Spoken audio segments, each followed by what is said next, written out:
Video call.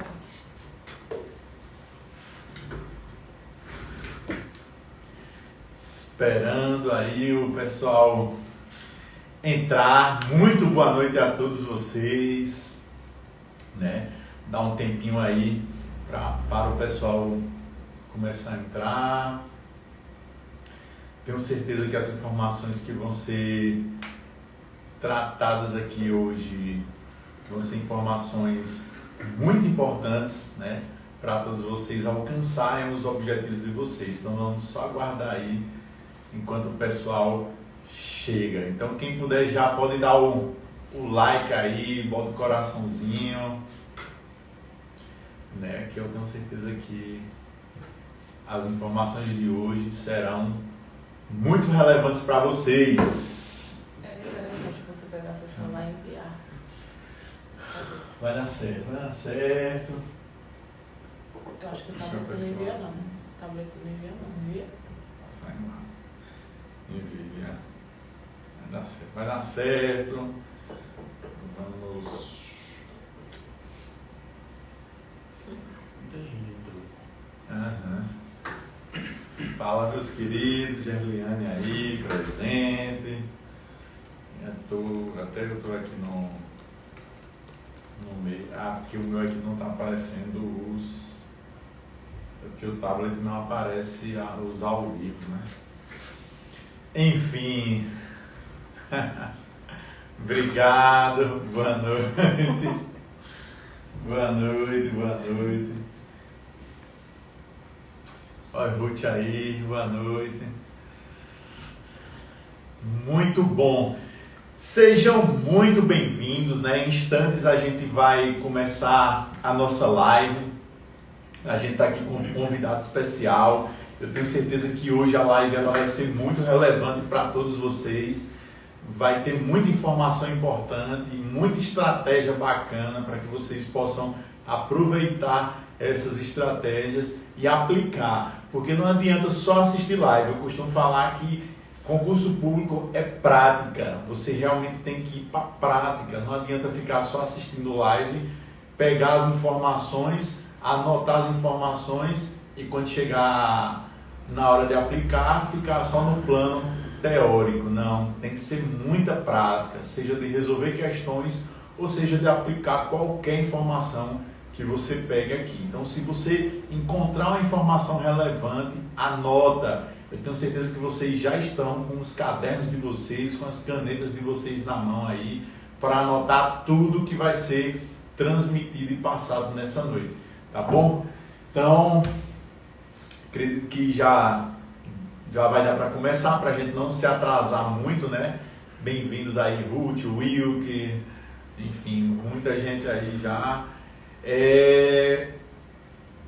Vamos lá, vamos dar início aqui à nossa entrevista. Essa entrevista vai ser bem rápida, né? Bem objetiva, bem dinâmica também. A gente está com um convidado especial, um aprovado no primeiro lugar do concurso do IBGE, né? Para agente censitário. Então, primeiro lugar não é qualquer lugar, seja em qualquer prova, em qualquer concurso, o primeiro lugar não é qualquer lugar. Eu tenho certeza que foi estabelecido várias estratégias e várias técnicas que vai ser transmitida aqui para vocês, tá bom? Então, vamos dar início. Nós estamos aqui com Ítalo Vargas, como eu falei para vocês, né? Ele é o primeiro lugar do concurso do IBGE de agente censitário e ele está aqui para conversar um pouquinho com a gente, ele está aqui para dizer um pouquinho da história dele e o que foi que ele fez para alcançar esse primeiro lugar nesse concurso. Boa noite, Ítalo, se apresenta aí para o pessoal, que o pessoal está ansioso aí, todo mundo, para saber como é que se chega ao primeiro lugar em concurso público. Boa noite, pessoal, meu nome é Ítalo. Antes de tudo, é importante esclarecer que o concurso público para o qual eu prestei e passei em primeiro lugar, né, no IBGE, trata-se não exatamente de um concurso público no sentido estrito, né? O que eu quero dizer com isso? O concurso público é gênero e existem algumas espécies de concurso público, em que você pode ocupar um cargo público, uma função pública ou emprego público. No caso do cargo público, você vai ocupar, sendo regido ali, trabalhando, o seu contrato vai ser regido pela Lei 8.112, né, de 1990, que vai ser regida pelo direito público. No caso do empregado público, ele é regido pela CLT mesmo, no caso de uma entidade pública de direito privado, como por exemplo o Banco do Brasil. E no meu caso, eu ocupei uma função pública de natureza temporária, né? Ou seja, uma natureza especial, já que eu trabalhei no Censo Demográfico, né, de 2020, que apesar de ter sido realizado em 2022, a data referência para quem respondeu o questionário do IBGE sabe que é 31 de julho de 2020, né, que não ocorreu por causa da pandemia, foi adiado, aconteceu em 2022, mas a gente era regido, nosso contrato era um contrato por prazo determinado, né, e era regido pela Lei 8745. Então é um pouquinho diferente daquilo que vocês estão acostumados a ver, mas não deixa de ser um concurso público, né, até porque você precisa fazer uma prova, né, se qualificar, estudar, fazer uma prova para poder passar, e por isso eu estou aqui. Voltando agora para a primeira pergunta, a minha história de vida, assim, em relação ao concurso público, ela é relativamente atrasada, eu diria, porque eu comecei de fato a abrir os meus olhos assim para o concurso público após a minha faculdade, né? Então já mais ou menos com os meus 27 anos a 28 anos eu comecei de fato a estudar para concurso público.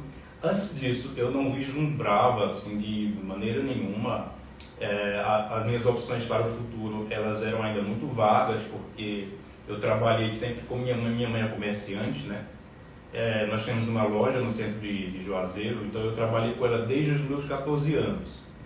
Trabalhei dos meus 14 anos a mais ou menos os meus 21 anos, quando eu comecei a fazer a minha faculdade de História na Universidade de Pernambuco, na UPE.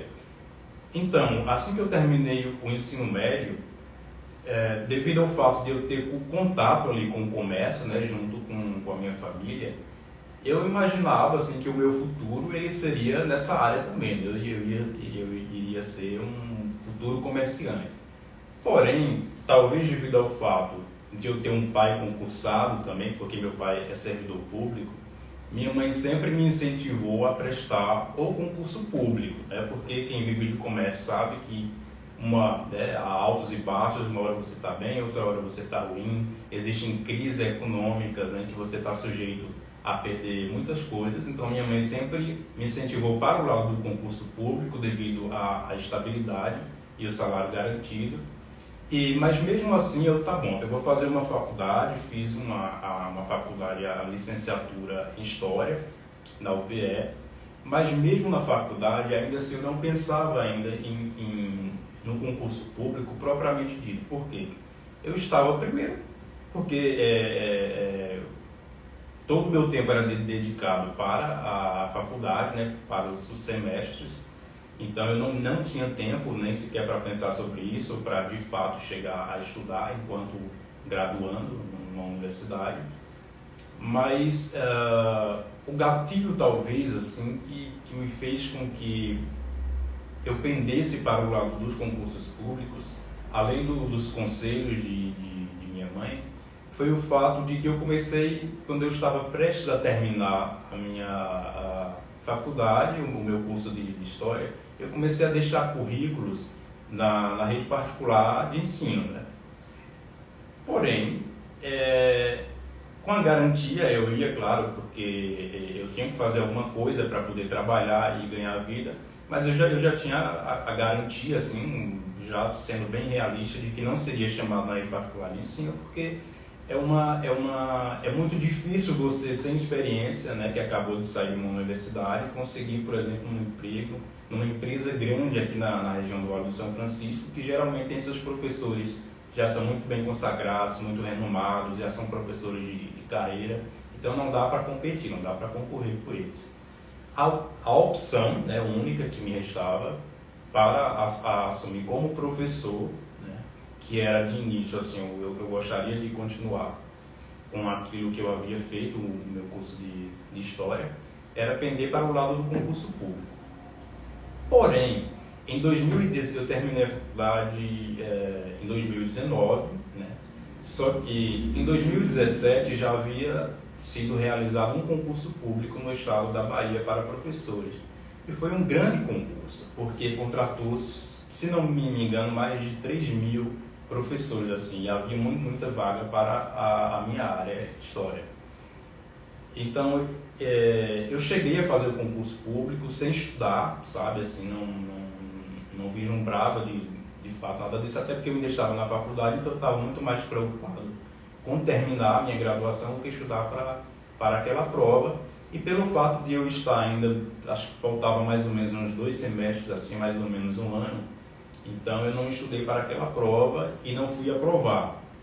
Quando eu terminei, eu sabia que o concurso ele foi renovado, o prazo prorrogado, então 4 anos depois, 2 anos depois é que esse concurso seria reaberto no estado da Bahia. Eu pensei, o que é que eu vou fazer? Bom, eu vou esperar há uma previsão de abertura de concurso público para professor do estado de Pernambuco. E aí comecei a estudar para essa carreira. Porém, ainda quando eu estava na minha universidade, tem um primo meu chamado Tiago, né, que ele me passou um curso para concurso público, que era um concurso voltado para a carreira de tribunais, né, para técnico judiciário do TRT, ainda me lembro bem disso. Mais ou menos no ano de 2017, ele vamos fazer esse concurso, porque havia previsão de abertura, né, Então, seu primeiro concurso foi em 2017? Não. O primeiro vislumbre que eu tive, assim, em relação a concurso público, o primeiro contato, por exemplo, com um curso para concurso público, que eu comecei, tudo bem, me dê esse curso aqui, ele me passou, ele comprou o curso, me passou gratuitamente, né, para o meu e-mail, e eu comecei a pesquisar sobre concursos públicos. Como o que eu vislumbrava para a minha vida era seguir aquela carreira de professor, então eu deixei um pouco de lado esse curso e só fui retornar a visitar esse curso que meu primo havia passado para mim quando eu terminei a faculdade. Aí você terminou a faculdade quando? Terminei a faculdade em 2019, estava desempregado, né, sem nenhuma fonte de renda. E aí eu comecei a me voltar, de fato, para o concurso público. Então foi em 2019 que você acionou o gatilho para estudar para concurso público? Sim. Em 2019 que você teve esse gatilho. Só para dar um resumo aqui para o pessoal, né? Ele está contando aqui, o pessoal que entrou agora, ele está contando aqui a história dele antes da aprovação desse concurso público.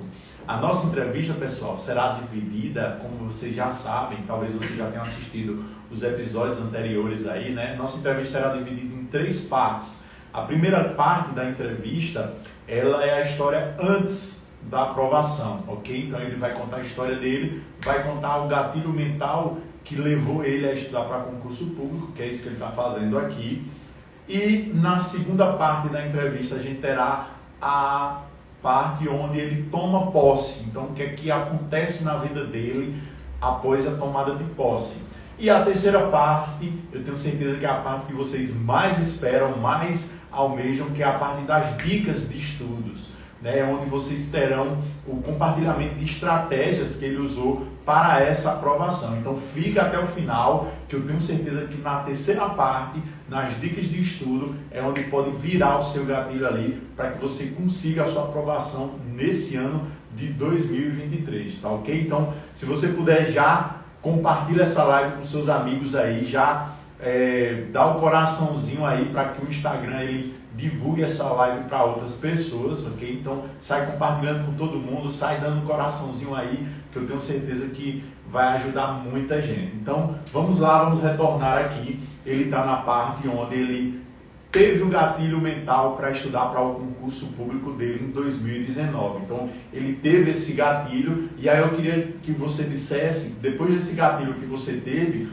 quais foram as dificuldades, né, que você encontrou a partir do momento que você decidiu assim, a partir de agora, de 2019, eu vou começar a estudar para concurso público e eu quero saber quais foram essas dificuldades que você encontrou no meio do caminho, que eu tenho certeza que muita gente pode também encontrar essas dificuldades aí. Bom, então, o meu gatilho ele foi bem convencional. Acredito que a maioria das pessoas que estudam para concurso público, com certeza é porque está pensando em ter, ou porque está desempregado e está pensando em obter uma fonte de renda, ou porque está em um emprego em que não está satisfeito e quer mudar de vida ou ganhar um salário um pouco melhor. No meu caso também não foi diferente, né? Voltando aqui, eu havia acabado de terminar uma faculdade e aí a gente, na nossa inocência, acredita que ao terminar a faculdade a gente, claro, já tem todo o preparo e está pronto para iniciar aquela carreira, porém no Brasil a gente sabe o quanto é dificultoso, num país que há muito desemprego, etc. A única maneira, digamos assim, de nos adaptarmos, assim, abrir o nosso caminho e obter uma fonte de renda para conseguir sobreviver, acaba sendo o concurso público, né? Uma vez que na rede particular de ensino, principalmente para professores, é bastante concorrido, você precisa ter bastante experiência para chegar até ali.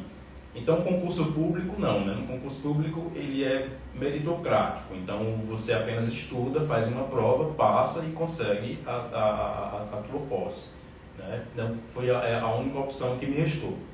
Só que comigo foi um pouquinho diferente das demais pessoas, porque apesar de eu haver acabado de terminar uma faculdade e querer seguir a carreira de professor, eu me lembrei de um curso que eu havia ganhado, né, de meu primo 2 anos antes. E aí eu abri esse curso para saber do que se tratava. Então o meu processo, quando você fala de dificuldade, assim, acredito que ele também tenha sido muito convencional, porque eu não sabia exatamente o que era um concurso público, só sabia que eu precisava fazê-lo. Então teve aquele processo, primeiro de estranhamento, né? O que é isso? Quando eu abri o curso, assim, comecei a ver as matérias, assistir algumas videoaulas de maneira assim, bem esparsa.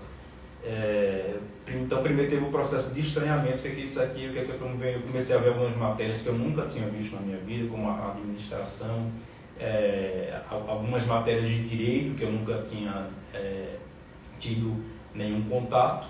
Então teve o processo de estranhamento, o processo de conhecimento. Esse processo de conhecimento, eu diria, foi aquele processo em que eu comecei a gostar das matérias que eu estava estudando, o que já é uma primeira dica, né? Eu acredito que o concurseiro ele não precisa tornar o estudo um processo penoso, né? É bom que você primeiro se identifique com as matérias, e mais do que isso, se é uma matéria em que você tenha mais dificuldade, que você pelo menos procure, né, uma opção de livro que se encaixe melhor no seu hábito de leitura, ou no videoaula com que você tem algum vínculo afetivo com o professor, que você só consiga aprender com ele.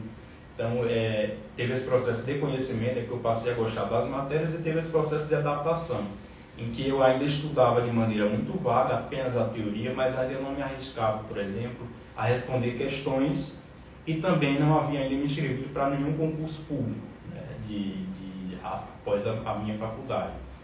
Então, eu me apaixonei, assim, devo dizer, pelo direito. Na verdade, ainda tenho vontade, embora assim eu pense, mais 5 anos numa faculdade, mas eu tenho muita vontade ainda de fazer a graduação em direito, porque, na verdade, estudando para concurso público, eu conheci aquilo que eu realmente, se eu pudesse escolher antes de fazer a minha faculdade de História, uma graduação, seria a de bacharel em Direito. Então, tornando aquele estudo prazeroso, né, que é esse processo de conhecimento e de adaptação, eu comecei a passar para as questões de concurso público. Com muita dificuldade ainda, errando bastante, né? Então, porque eu não conhecia sequer nenhuma banca de concurso público. Então, a primeiro momento, você se apaixonou pelo direito a partir do momento que você abriu aquele curso do TRT da Bahia, que o seu primo tinha passado lá em 2017. Então, você só foi abrir lá em 2019, depois de terminar a graduação, e aí você começou a ter contato com as matérias de direito e se apaixonou ali pelo direito a partir de 2019, quando você começou a realmente abrir a pasta ali do TRT, que foi compartilhado com você em 2017, é isso? Perfeitamente. Pronto, E nesse intervalo de tempo, esperando ainda a abertura de um concurso público para professor, porque eu ainda estava me adaptando a saber o que era concurso público, e como eu estava desempregado, sem fazer nada, eu sempre gostei muito de estudar, né? Então aquilo preenchia o meu tempo, né?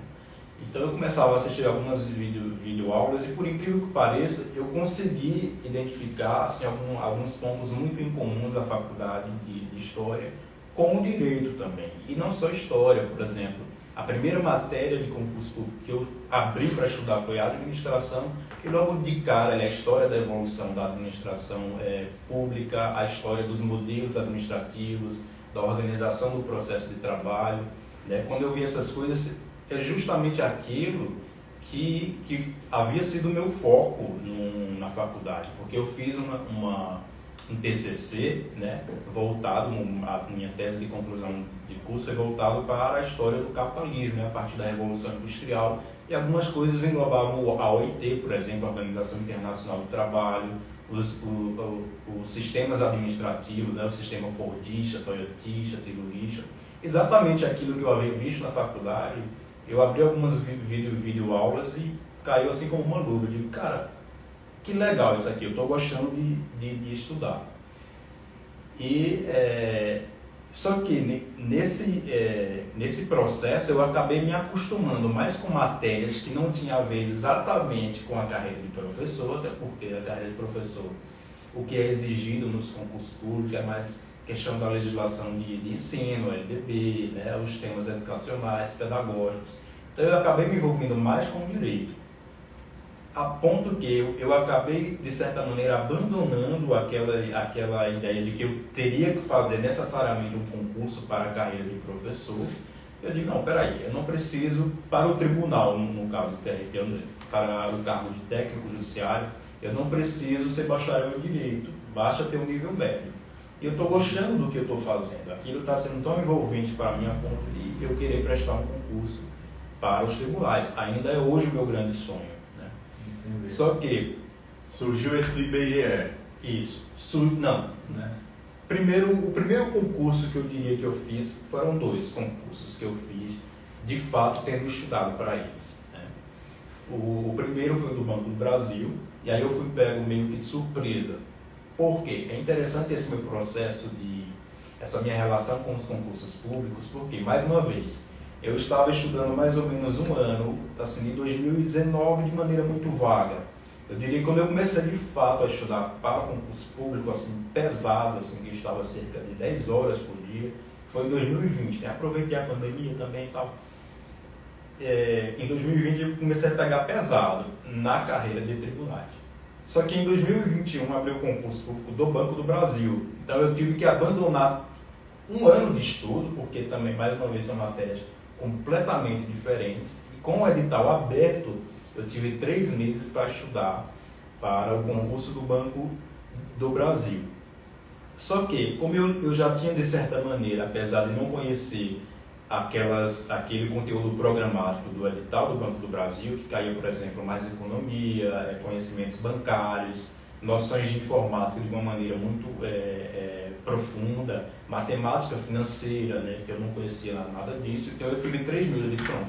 Eu vou abandonar um ano aqui de estudo da carreira tribunal. O que é que está aberto agora para mim? É Banco do Brasil. Eu estava desesperado, eu queria, de alguma maneira, ter alguma fonte de renda. Então eu me inscrevi, né? Inclusive o Banco do Brasil, para quem não sabe, foi o concurso mais concorrido da história, né? E eu não diria assim que eu fui tão bem quanto eu gostaria, mas eu fiz 70% da prova, né? Por uma questão. Teve uma pessoa que fez assim, uma questão a mais do que eu, e ela passou para a segunda etapa, né? O que é a segunda etapa? É você ter o direito a ter a sua redação corrigida. Então eu considerei que fiz uma excelente redação, porém a minha redação não chegou a ser corrigida porque eu não atingi os pontos necessários para passar para a segunda etapa. Mas aquilo foi um aprendizado para mim, apesar de eu ter, me decepcionei pra caramba, quando eu reli as questões assim que eu fui ter contato com o gabarito, eu digo, cara, pelo menos, no mínimo 4 questões aqui, eu marquei assim, eu não sei porque que eu marquei isso aqui, sabe? Porque eu sabia, eu havia estudado. Tem aquela questão do nervosismo ali na prova. Ainda também. tem isso, o concurseiro ele tem de lidar, além com essa preparação mais objetiva, né, que é aquela mais questão com videoaula, o contato com o PDF, o contato com as questões de concurso público, você ainda tem que ter a saúde psicológica suficiente, né, para física também, física e mental, condições físicas e mentais suficientes para que no momento da prova você não entre em desespero e aquilo que você sabe, muitas vezes você acha a questão tão fácil que acha que pode ser uma pegadinha da banca, né? Não, isso aqui é uma pegadinha da banca, eu vou marcar a outra ali, que está mais ou menos correta. E acaba se dando mal. Então eu fiquei assim, extremamente decepcionado, de caramba, eu estava contando com isso, eu estudei pra caramba, eu queria esse concurso, eu queria essa fonte de renda e tal. Não obtive. E aí eu digo, eu vou dar uma relaxada aqui, pelo menos um mês, eu vou ficar sem estudar para nada. E aí esse resultado do Banco do Brasil saiu em novembro de 2021, foi o resultado quando saiu. Eu não estudei em novembro nem dezembro. Quando chegou no 2022, eu digo, pronto, esse vai ser o meu ano, né, o ano de 2022. E o único concurso aberto, se eu não me engano, foi logo em janeiro, ou foi em fevereiro. Acho que foi em fevereiro. Foi o concurso do IBGE. Eu digo, rapaz, mas tudo bem, tem até algumas matérias em comuns com o tribunal, que é a carreira, né, para a qual eu ambiciono, tem algumas matérias em comuns, mas tá, agente censitário municipal não era algo assim que me atraía tanto do ponto de vista assim, do exercício da função, sabe? Porém, era o que tinha, né? Era o que tinha. Então, assim como o Banco do Brasil, eu abandonei mais uma vez o tribunal, eu digo, não, eu vou estudar para o concurso do IBGE. O concurso do IBGE eu não estudei lá com tanta vontade de passar, por incrível que pareça. Mas veja o amadurecimento. Então você começou ali, descobriu em 2019, depois que terminou. Em 2020 você começou a estudar pesado para concursos de tribunais, que são concursos com poucas vagas e a concorrência altamente qualificada. Então você passou o ano de 2020 todo estudando. Em 2021 você abandonou o estudo que você tinha do ano de 2020. Em 2021 você começou a estudar para o Banco do Brasil, porque era o único concurso aberto que tinha à época, né? Fez o concurso, ficou muito próximo de ser aprovado. Então veja um amadurecimento psicológico. Então todo o conteúdo que você foi adquirindo ao longo desses 2 anos passados até chegar em 2022 e fazer de fato o concurso do IBGE para conseguir essa aprovação em primeiro lugar. Então é uma construção, né? Ninguém chega assim no primeiro lugar do nada, né? É uma construção que você foi se preparando em anos anteriores para um concurso de tribunal. Acabou que você pegou o concurso do IBGE aberto, fez aquela prova e com esse conhecimento acumulado desses 2 anos passados, veio essa aprovação, é isso? Cara, todo um processo, né? Muitas vezes penoso, muitas vezes prazeroso, mas eu costumo dizer assim, que o concurseiro de verdade é aquele que, digamos assim, não estuda para uma carreira específica, mas aquele concurseiro que estuda todas as matérias possíveis que podem ser cobradas em qualquer edital de concurso público, né? que ele esgota aquelas matérias. Por exemplo, para quem está iniciando, eu não sei o nível de cada um de vocês que está interessado em concursos públicos, porque cada um tem um nível diferente, um processo de aprendizagem diferente. Eu não sei se vocês estão iniciando ou se já estão maduros o suficiente. Mas a questão é que existem 4 matérias, e aqui já vai uma outra dica para de estudo. Fazendo. Existem 4 matérias nas quais você tem que dominá-las, esgotá-las, que eu digo, assim, de todos os pontos possíveis de serem cobrados em qualquer concurso público. São 2 de conhecimentos básicos, que é português e raciocínio lógico. Isso é o básico para absolutamente qualquer concurso. E no caso de conhecimentos específicos, eu diria que, sei lá, não sou especialista, mas eu diria que 90% é o que dizem também alguns professores, de editais de concurso público vão cobrar sempre direito administrativo e direito constitucional.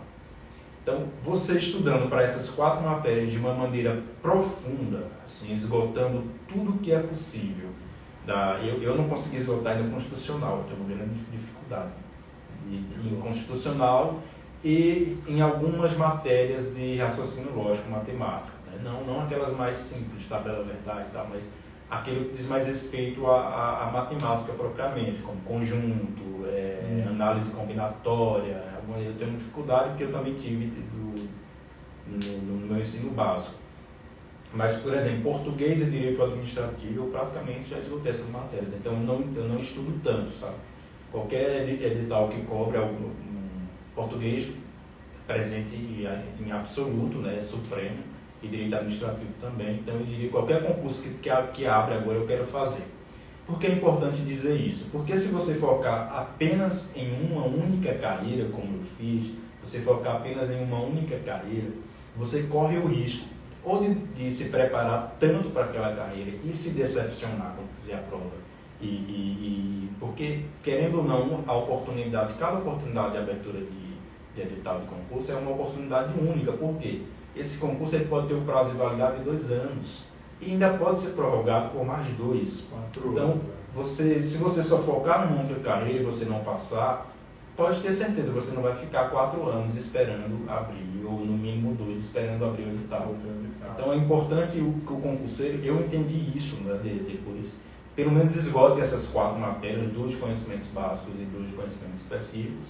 Para quê? Caso, é óbvio que também depende de pessoa para pessoa. Por exemplo, se a pessoa já está trabalhando, se a pessoa é PM, por exemplo, como alguns dos meus primos, né? São PMs, mas alguns almejam a carreira PRF, PF. Aí ele pode se dar o luxo de focar naquilo, porque ele tem um salário garantido ali, e se ele não passar, ele vai tudo já bem. Tem um concurso garantido. Já tem um concurso garantido, já está estável naquilo ali. Né? Mas se você não tem um emprego, não tem uma fonte de renda, você não tem para onde correr. Então, qualquer edital aberto, você vai querer prestar aquele concurso. As 4 matérias que ele falou, o pessoal que chegou agora, as 4 matérias que ele falou, direito constitucional, direito administrativo, que faz parte das específicas dos concursos públicos, e a das básicas, né, são 2, que é raciocínio lógico e português. Então essas matérias são mães, são másteres, que eu poderia dizer assim, são másteres em todos os concursos públicos. Então esgotar esse tipo de matéria.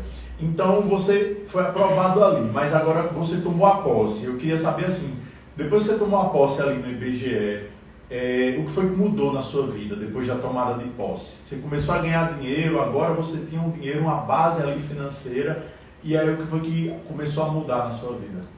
Assim, do ponto de vista de necessidades básicas, não mudou muita coisa. Por quê? Eu sempre morei com minha mãe, ainda moro com minha mãe, então ela sempre me proveu de absolutamente tudo que eu necessitava em termos de básico, assim, de alimentação, de moradia, de vestuário, enfim. Eu tive esse privilégio, né? Muita gente não tem, é claro. Tenho ciência perfeitamente disso. Então eu sou, de certa maneira, um privilegiado, porque eu tive como ficar em casa parado, apenas voltado para os estudos, né? Muita gente não tem sequer essa oportunidade, porque tem que se virar no comércio de alguma maneira e arrumar emprego, se virar, fazer uma boca aqui, uma boca ali, para poder conseguir uma necessidade mais básica. Então eu tive, o que mudou assim, da água para o vinho foram aquelas necessidades mais superficiais assim mesmo. Eu nunca tive, assim, apesar de ser um cargo em que o salário não é lá essas coisas, mas eu nunca tive um salário assim tão alto, né? Um vencimento, uma remuneração tão alta como eu tive com o IBGE no cargo de agente censitário municipal. Então eu pude, por exemplo, reformar meu quarto, eu pude investir no concurso público, eu comprei muitos concursos, aqueles concursos de rateio legal, né, que tem pela internet. Eu comprei rateio legal, vamos dizer, eu comprei vários, assim, comprei uns 5 cursos que foram voltados para tribunal, né, e passei a estudar por meio deles, consegui ter mais prazer no estudo, porque eu reformei o meu quarto, eu mudei muita coisa, então o ambiente se tornou assim mais aconchegante para que eu tivesse uma saúde psicológica melhor para estudar. Mas justamente pelo fato de o IBGE ter sido um concurso por prazo determinado, foi que eu foquei justamente na compra de cursos para os concursos que eu realmente queria fazer e que não tinha a oportunidade, né? Não tinha dinheiro para isso. Muito importante isso. Então quer dizer que o recurso que você passou a adquirir, você começou a investir em mais conhecimento ainda, que é o que muitas pessoas não fazem, né? Geralmente elas passam ali no concurso e acham que já estão, porque já estão ganhas na vida, elas param completamente de se atualizar, enfim, de buscar melhorias ainda, né? Depois elas vão descobrir lá na frente que o salário de qualquer concurso dá para nada. Mas vamos lá.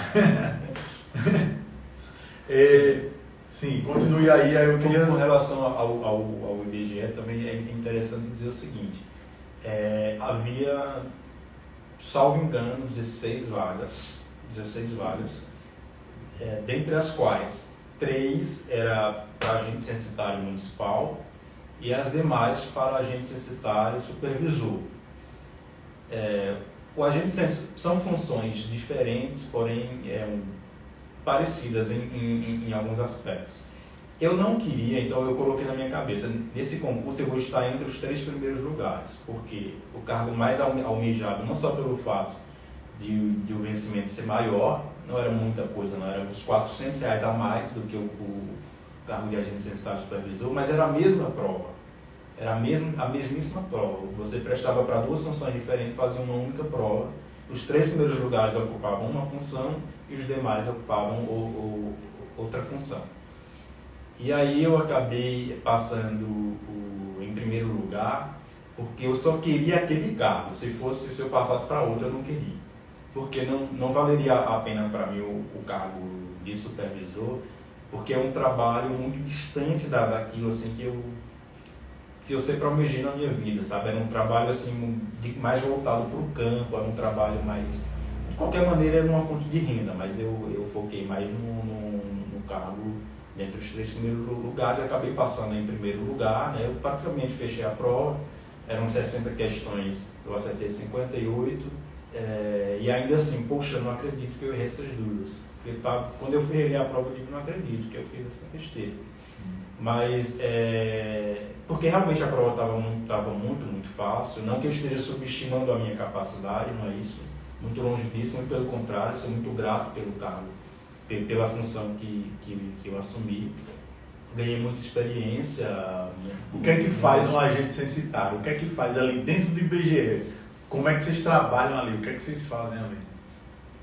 Bom, o nosso trabalho ele era essencialmente administrativo, então a gente lidava com a supervisão do trabalho do supervisor. Então vocês supervisionavam o supervisor. No censo 2020, a estrutura hierárquica do IBGE é imensa. Para vocês terem ideia, a previsão era para ser contratado 200 mil pessoas no IBGE. Aqui chegou de 16 vagas, mas 16 vagas para 2 únicas funções: supervisor e agente censitário municipal, o ACM. Porém, havia mais 180 vagas só para Juazeiro, então cerca de 200 vagas foram assim, 200 pessoas foram contratadas só para trabalhar no censo 2020 aqui em Juazeiro. E no país como um todo, 200 mil pessoas, o que é praticamente 10% da população. Então é um concurso gigantesco. E a estrutura hierárquica que o IBGE tem, né? O IBGE é como uma fundação federal gigantesca de mais de século de existência. A estrutura hierárquica daquilo fez com que a gente supervisionava o supervisor, porque era tudo assim uma escadinha, sabe? O supervisor supervisionava o trabalho do recenseador e a gente supervisionava o trabalho do supervisor.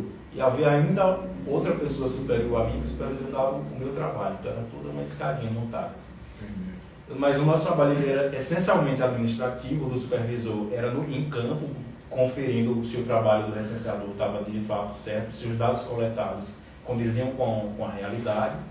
E a gente trabalhava com 2 sistemas online, né, que era o SIGC, o Sistema Integrado de Gerenciamento e Controle, e o SAPC, que é o Sistema de Administração do Pessoal Censitário. Então a gente fazia pagamento, por exemplo, a gente pagava o pessoal aqui de Juazeiro. A gente lançava um sistema para o sistema autorizar, para ir para a coordenação estadual, né, que tem sede lá em Salvador. E tinha outro sistema que a gente supervisionava o trabalho por meio de mapas, né? Mapas e as informações do sistema, saber se condizia com a realidade, observando todo o trajeto que o recenseador fazia e cobrando dos supervisores a supervisão do trabalho dele. Entendi. E eu queria, eu queria saber o seguinte, agora a gente vai passar para uma parte da entrevista que é uma pergunta um pouco polêmica, né? Essa pergunta o pessoal gosta muito porque é onde você começa a entender os contras ali dentro da instituição que você possivelmente venha a fazer parte. Então, eu queria que você compartilhasse aqui com o pessoal qual é o segredo que ninguém conta, que você só descobriu depois que você passou a ocupar aquele cargo ali. Eu quero saber assim, qual a parte ruim do cargo, o que é que tem lá dentro que a pessoa só descobre quando está lá dentro. Muita coisa. A começar pelo governo federal. Né? Primeiro que esse censo era para ter sido realizado em 2020. Ele acabou sendo realizado em 2022 porque a Justiça, o STF, obrigou o governo federal a realizar. Então o governo federal realizou em 2022 assim, com alegações absurdas, assim, muito vagas e absurdas, que fez de muita má vontade, sabe? Fez de muita má vontade. Então os dados coletados, eu não sei se eles serão tão confiáveis assim nesse censo. Para quem não sabe, o IBGE faz esse censo demográfico, que é uma estrutura gigantesca, como eu já falei, a cada 10 anos. Né? Então, só para vocês terem ideia, em 2010, na época do governo Lula, em que não havia ainda tanta tecnologia como nós temos hoje, o governo se preparou um ano anteriormente para fazer a coleta de dados daquele censo, né, no censo de 2010. No censo de 2020, tudo bem, teve a pandemia, o governo alegou a pandemia. No ano de 2021, o governo, lembrando que é lei, qualquer governo, isso é uma política de Estado, qualquer governo a cada 10 anos ele é obrigado a fazer esse censo demográfico. Então, em 2021, mais uma vez alegando também a pandemia, o governo sequer inseriu na lei orçamentária anual daquele ano a possibilidade de haver um censo. Então aí já havia muitas cobranças das pessoas que haviam feito uma prova em 2020 que não foram convocadas, né? Eles acabaram tendo de prorrogados ali, né? Não, prorrogado não. Na verdade, eles tiveram o dinheiro de volta da inscrição do concurso. O concurso não chegou a ser feito devido à pandemia. Entendi. Em 2021, o governo alegou falta de verba, no momento em que a pandemia já estava relativamente bem comparada com o ano anterior. E em 2022, o governo, mais uma vez, também não queria fazer o censo, alegando falta de verba. E aí o governo fez, beleza, o STF foi lá e obrigou. Tem de ser feito. Você é obrigado a fazer, você não tem que querer, você é obrigado a fazer. Mas foi feito assim com um corte, salvo engano, o coordenador aqui ele comentou com a gente, salvo me engano, o governo fez um corte assim, de 40% da verba, quase metade da verba que seria destinada para o censo, ele cortou. Então assim, foi absolutamente desorganizado, não era para ter sido apenas 3 ACMs.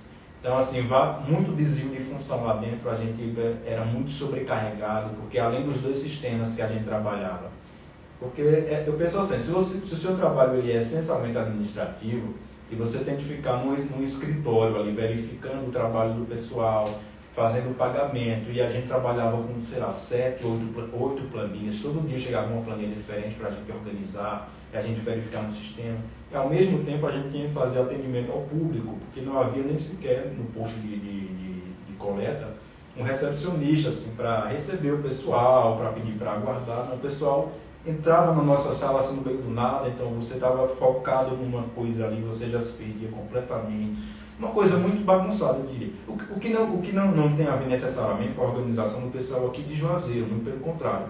Eu acho que as pessoas, os meus chefes, os meus superiores hierárquicos, eles foram assim, saíram maravilhosamente bem, fizeram um milagre até, né?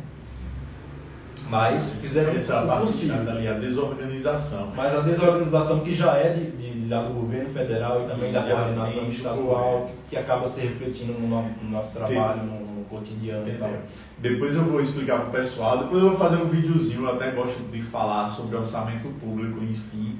Depois eu faço um vídeo explicando para vocês o que é LOA, o que é LDO, enfim, essa questão, como é que se comporta a lei orçamentária da administração pública, tá bom?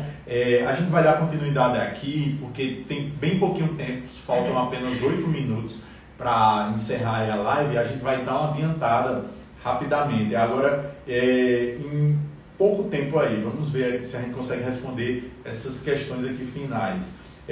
Quais as razões você daria para as pessoas para que elas assumissem o mesmo cargo que o seu? Ou seja, qual a parte boa aí do IBGE? E outra coisa, qual o salário, né? Isso eu tenho certeza que todo mundo quer saber aqui. Qual o salário que um agente censitário recebe? Olha, ao contrário das pessoas que já passaram por aqui, eu não daria razões assim ótimas para a pessoa. Assim, claro, você deve estudar, volto a dizer, o que estiver aberto você deve fazer. Sobretudo se você não tem condições de se manter financeiramente e precisa urgentemente de ter uma fonte de renda, né? Então faça. Agora, se você almeja de fato uma estabilidade, até porque o meu cargo ele já está sendo até extinto, né? Porque, para vocês terem uma ideia, o censo era para ter terminado em outubro e ainda hoje, neste momento, ainda está acontecendo em grande parte do Brasil. Mudou de governo, mas ainda o censo continua a acontecer.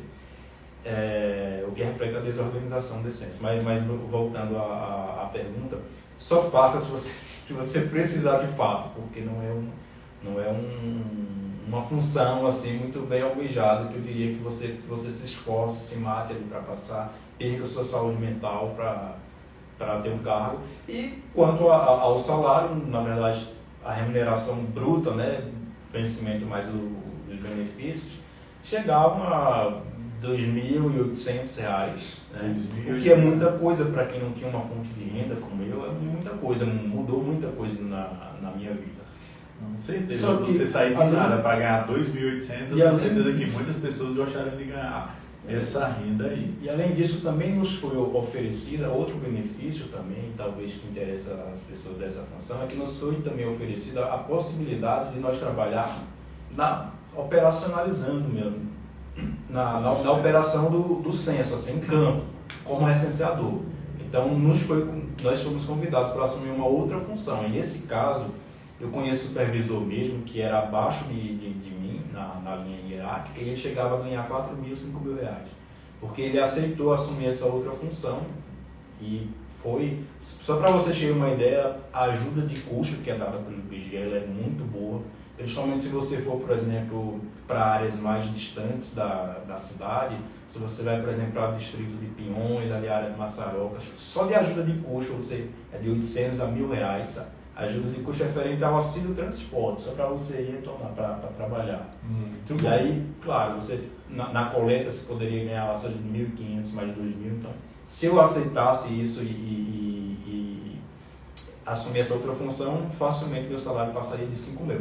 Porém, ao mesmo tempo que nos foi dada essa oportunidade, não teria como, não existia também a possibilidade de nós aceitarmos, porque pelo fato do nosso trabalho ser essencialmente administrativo e a gente tinha a chave do posto de coleta, a gente abria para receber esses licenciadores, para tirar dúvidas deles. Então, se a gente não tivesse ali, ia meio que atrapalhar o andamento do censo como um todo. Então, a gente meio ficou obrigado a aquele trabalho administrativo mesmo. Pronto. Agora a gente vai para a terceira e última parte, a parte final aí, né, que é a parte mais importante, que são as dicas de estudo. Então é nessa parte onde vai ser revelado a vocês todas as estratégias que foram utilizadas, onde vai ser revelado para vocês realmente, de fato, o que foi feito para que se conseguisse o primeiro lugar como agente censitário do IBGE. Então, a primeira pergunta que eu faço nessa última parte aqui é quais as dicas de estudo que você daria para o pessoal aí,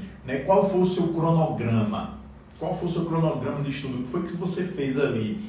Quais foram as suas estratégias de estudo, né? E também as matérias que você teve dificuldade, quais foram elas e o que você fez para contornar essas matérias? Então, praticamente são 3 perguntas aqui. Quais as suas dicas de estudos, quais as suas estratégias para estudo, as matérias que você teve mais dificuldade e o que você fez para contorná-las. Aí eu volto mais àquela questão do início da primeira pergunta, né? A questão da adaptação.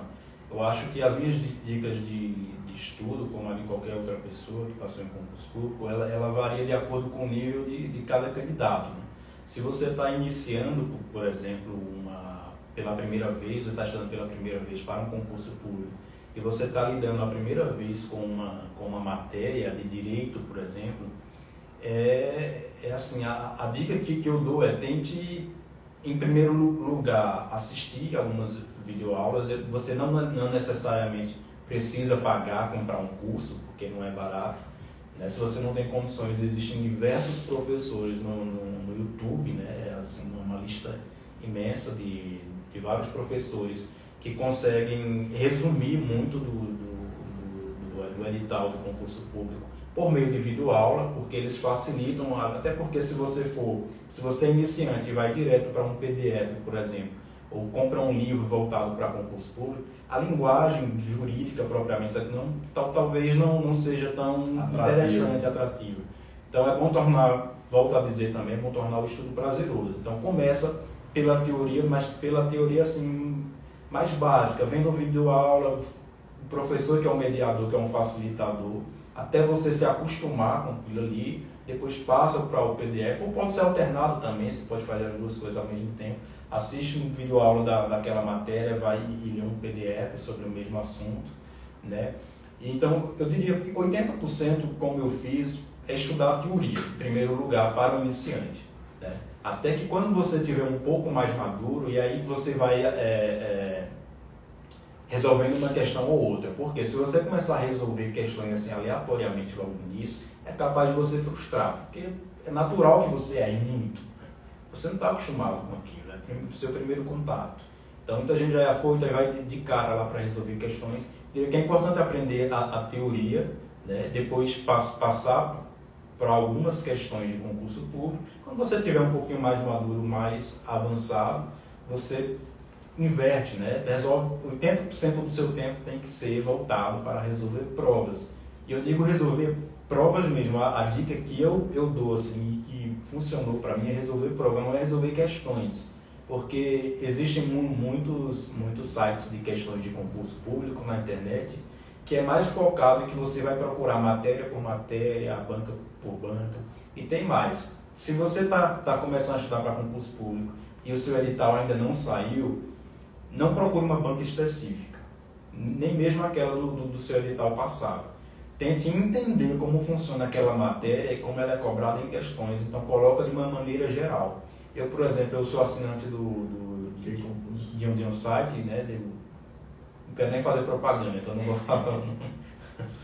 Mas eu patrocina. Eu adoro, a primeira coisa do meu dia, quando eu acordo, é resolver uma prova inteira. Assim, eu passo e mais ou menos no tempo do concurso. O tempo do concurso é o quê? 4 horas, geralmente, de provas. Eu tento resolver em 3. Então, eu resolvo a prova de uma maneira geral, com todas as questões ali contidas nela, de português a última lá de conhecimentos específicos. Porque se você for estudar apenas por questões, quando quer, na hora que quer, de maneira assim aleatória, você não vai se acostumar com o ambiente de prova que o concurso exige ali naquele instante. Então é importante você estar resolvendo uma prova. Eu resolvo pelo menos uma prova por dia, cerca de 60, a depender da prova, 60, 70 questões. Todos os dias eu procuro resolver. Então eu passo de 3 a 4 horas resolvendo uma prova inteira. E aí, para relaxar um pouco mais a mente, eu vou lá e coloco uma videoaula, fico deitado, com os olhos fechados, ouvindo, né, refletindo sobre aquilo ali, que é uma maneira até meio interativa, né, de você também aprender de uma maneira mais desestressante, mais relaxada. Quando você já é maduro o suficiente, foque apenas em questão de concurso. E aí assiste uma videoaula ou outra apenas para reforçar, para fazer resumo. A dica que eu daria seria essa, principalmente se o concurso já está aberto e a prova se aproxima, né? Sensacional, sensacional. E a pergunta final aí vale a pena estudar para concurso público? Com certeza vale. Principalmente um país como o Brasil, né? É um país assim que há um índice tão alto, né, a estatística é tão alta de desemprego, que as opções mais viáveis, uma vez que o mercado, geralmente o setor privado, ele exige uma experiência mínima, né? Que você, obviamente, por mais que você deseje ir para a rede privada, você tendo uma carreira pública é bem mais fácil, porque você vai adquirir experiência ali, pelo fato de ser meritocrático, né? Você e você, é você estudar e passar. Você não precisa provar nada a ninguém que tem experiência, que tem isso, aquilo, quebrar a cabeça, se humilhar para um e para outro, é você contigo mesmo. E acho que sim, no Brasil o concurso público é bem quisto. Não só é uma das únicas alternativas possíveis, mas só pelo fato de você ter estabilidade ali. Geralmente quem faz concurso público, ele não sai do setor público para o setor privado, é muito difícil disso acontecer. Geralmente ele passa em um concurso e ele já quer passar em outro, né, para ganhar mais, porque geralmente a estabilidade que nos é dada como servidor compensa. Sensacional. Nosso tempo está acabando aqui, nosso tempo está se encerrando e eu gostaria que você desse as suas considerações finais aí em 2 minutos. Primeiro, agradecer por estar aqui. Eu acho bacana essa iniciativa, né, de estimular, incentivar as pessoas para o setor público e mais do que isso, dar dicas de estudo, né, de como elas devem proceder. Sim, me sinto honrado de estar aqui. Para mim foi ótimo, eu sei que falo demais, peço desculpa, mas foi ótimo compartilhar também um pouco da minha experiência de vida, porque é até bom, é saudável você lembrar um pouco assim da sua trajetória, do processo que te fez chegar em determinado lugar e compartilhar com outras pessoas, né? Porque a gente pode estar ajudando também. É isso. Sensacional. Eu que agradeço a sua participação, a sua presença aqui, agradeço pelo aceite do convite, né? E agradeço também você que ficou acompanhando a gente até essa hora aí, acompanhou toda a live. Eu tenho certeza que foi de grande contribuição para cada um de vocês e vai ser mais ainda, porque a gente vai disponibilizar essa live lá no canal Pode Partilhar do YouTube, né? E vocês vão poder compartilhar essa live com as pessoas que vocês amam, com as pessoas que vocês gostam, tá bom? Então, grande abraço, pessoal. Muito obrigado pela participação, pela presença de vocês. Obrigado, Ítalo. Obrigado, Mari, que está ali nos bastidores. Tamo juntos. E até a próxima live. Grande abraço. Deus abençoe vocês.